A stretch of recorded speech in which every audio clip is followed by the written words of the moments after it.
మంధని అని ఒక గ్రామం, చూడడానికి చిన్న గ్రామం. కానీ ఎప్పుడైనా మంధని మాత్రం వెళ్ళి తీరాలి మీరు. మంధని వెళ్ళకపోతే మాత్రం ఏదో దోషం చేసినట్టే. అసలు చూసి తీరాలి. అక్కడ లక్ష్మీదేవి వెలిసింది. ఎంత చమత్కారంగా ఉంటుందో తెలుసా దేవాలయం.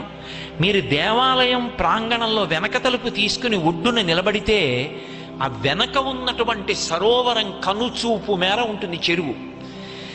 ఎంతంత తామరలు వికసిస్తాయంటే ఇంతంత తామర పూలు వికసిస్తాయి. అవే తీసుకొచ్చి అక్కడ లక్ష్మీదేవికి పూజ చేస్తారు.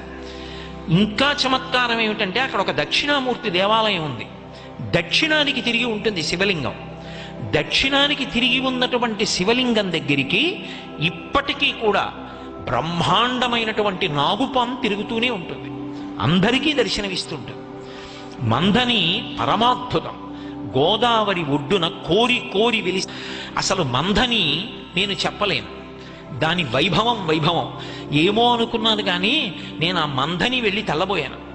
ఆ మందనిలో ఇప్పటికీ కూడా మీరు ఓ 1000 మంది బ్రాహ్మణులకు భోజనం పెడతాను అని సంకల్పం చేస్తే 1000 మంది బ్రాహ్మణ కుటుంబాలు, 1000 మంది బ్రాహ్మణులు మీకు వెంటనే దొరుకుతారు భోజనం పెట్టడానికి. చిత్రం ఏంటంటే తెల్లవారేటప్పటికి ఎవరింటి అరుగు మీద కూర్చుని వాళ్ళు సంధ్యావందనాలు చేసుకుంటూ ఉంటారు. బ్రహ్మాండమైనటువంటి గౌతమి ప్రవాహం. అక్కడే చూడడానికి చాలా బాధ వేసిందనుకోండి. దేవాలయం అంతా పూర్తిగా శిథిలమైపోయింది.